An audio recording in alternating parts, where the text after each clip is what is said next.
the westernunion.com VIP Lounge.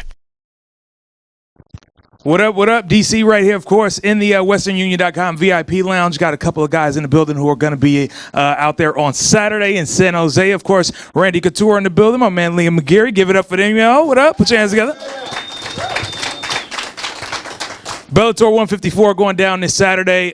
Before we get into anything else, King Mo, Phil Davis getting down together. What are your bets on that, guys? Like, what do you got? Who are you taking? I want Phil Davis to win this one. You want Phil to win this one? Pure on a selfish reason, because I want to punch him in the face. Why, man? Phil was here about a month ago. He was a nice guy. Why you want to punch him in the face? He really is a nice guy, you know, and I was thinking about it yesterday when I was writing messages saying I want to slap him in the face.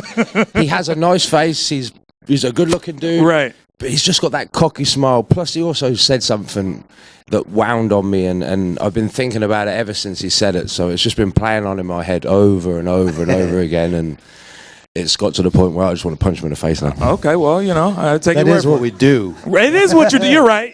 That's why you guys are sitting here. That's a true story. And you are the light heavyweight champion right now? I am indeed, yeah. So whoever wins that fight on Saturday, matter of fact, give it up for the light heavyweight champion.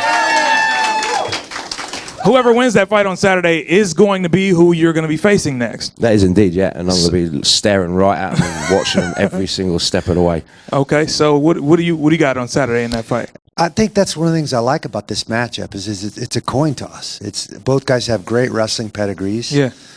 Phil Davis from Penn State, the Nittany Lions. King Mo from my alma mater at Oklahoma State. And so then who's going to have their way? Who's going to force their will and make the other guy go? And it's hard to say. It's really hard to say. Okay. So I would say on the striking side of things, King Mo has showed a little more proficiency in the striking side of things. On the submission side of things, it's been a little more Phil Davis. He's got some good submission skills. Who's going to kind of go out and force their will and have their way that night? Both guys' wrestling skills are pretty even, pretty good. So it's going to be. So a great you're fight. saying if they stay on their feet, it might be one way. If it gets to the floor, it might go somewhere completely It's different. exactly how it could go. And really, who's going to come out and establish their game plan and make it happen? Okay. What would be your game plan? Being the well, obviously, vet advice, that you are. Yeah, I had a little different style than either one of these guys, and even though I came from that same wrestling background, I like to use the barrier, use the fence a lot, trap guys against the fence, and play the dirty boxing game and that clinch fighting game. And I think Phil Davis is a little more dangerous when you put him on his back. Where Mo in the open field, where you're in that range of exchanges, is a little more dangerous in that part of the game. But both guys are effective. They're great athletes, and it's going to be a great fight. Absolutely. I believe that it is. So let's just, I got to talk to you real quick about training real quick. Mm-hmm. Now, I know that you've trained for, just mixed martial arts for years, right? Your career within, wrestling 14 years. I was a fighter for 14 years, but I started training in the sport of wrestling at the age of 10. Wow. Trained for a long time. So you've had some years in it at this point, but you also have done some movies. Yeah. So, you've worked with some cool guys. We were just talking about this because I started acting about 15 years ago. Right. And I was obviously mostly focused on fighting back then, but movies were something that intrigued me, and athletics opened that door, allowed me to be in a movie called Cradle to the Grave with Jet Li and DMX. Right. That was my first experience being on a set and kind of seeing behind the curtain, if you will, and how the process of making movies and all that. Right. And now, 5 years ago, I retired from fighting. I'm solely focused on getting better acting jobs and acting more. And obviously, Expendables was a big help in that department. Absolutely, and 3 of them is what you guys got under your belt so sounds far. Like 4 is going to start up here in the fall. But who else can you add at this point? I know. Like, you guys pretty much that's have what everybody. I want to know. I've been nudging him. Okay, I've been nudging him. You can come too, bro. But let's. But in regards to training, what do you think is the harder thing to do? Is it training to be a fighter and actually get out there, or is it training to kind of, if you will, like fake fight for movies?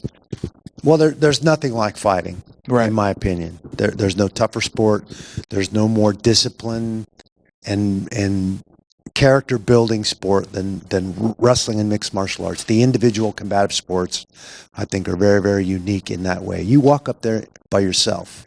The amount of courage, discipline, and dedication that it takes to be prepared to go up and do that is different than any other sport that you can name. Right. And you know, that's the thing I like about acting now. I'm going to be 53 next month. It's like, I didn't like that one. Let's do it again. We'll have another take. You don't get that luxury in a fight or in a wrestling match. I mean, and not actually getting punched in the face probably is another thing that you're like. That's a plus, too. I get to get up today and not get punched in the face. That's pretty cool. No stitches. All right. Tight. So, Liam, coming up, your next fight is going to be, of course, right after what's going on Saturday. But is there something that you're doing specifically in regards to training, just to kind of take it to the next level? I'm just getting back into it. So I've just been injured recently. Yeah. So trying to get back into the training and getting your body ready to push yourself through that 13-week training course, training camp. So that's all I'm doing. I mean, I know I'm going to be watching a fight on Saturday, but I've been preparing now for the last 4 or 5 weeks. I've been getting my body ready, and then I'll go into the next stage of training, which is a lot tougher. And then when you go in for the actual fight camp, then your body's going to be ready to go through the 6 days, 8 hours of training, what you have to do for the training camp. Okay. So obviously you guys are in the sports, you know what I mean? You guys have both been fighting for a significant amount of time and have gotten some pretty great achievements under your belt. But I want to switch sports for a second, you know what I mean? Because last night I had the pleasure of watching the Golden State Warriors whoop on those Portland Trail Blazers. I don't know if you guys are into basketball or not. Only if it's combat basketball. Not enough elbows. but obviously it takes a different approach to training, and it takes a different kind of concentration to do, you know, something like combat sports versus, you know, basketball or baseball or football. Do you guys feel like, you know, outside of the just strain that you're putting on your body, that what you do is, you know, maybe harder than what they do? Yeah, but in a team sport, you can always you can kind of kick back a little bit and let your teammates cover and cover what you're supposed to be doing. In MMA, you can't. You're, as Randy was saying, you're the only one in the cage. You're the only one that walks there. You're the person that trains.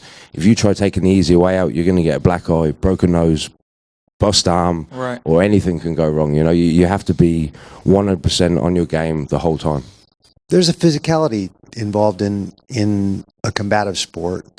As much as I appreciate the athleticism and the hard work and the dedication that it takes to be a professional in any sport at that level, certainly, I think it's all there. But there's a different kind of physicality in a man-on-man type of sport like that, or nowadays, you know, woman-on-woman, because the women's sport is certainly growing and taking off. But that individual combative sport there's nothing quite like it. I always liken it to kinetic chess.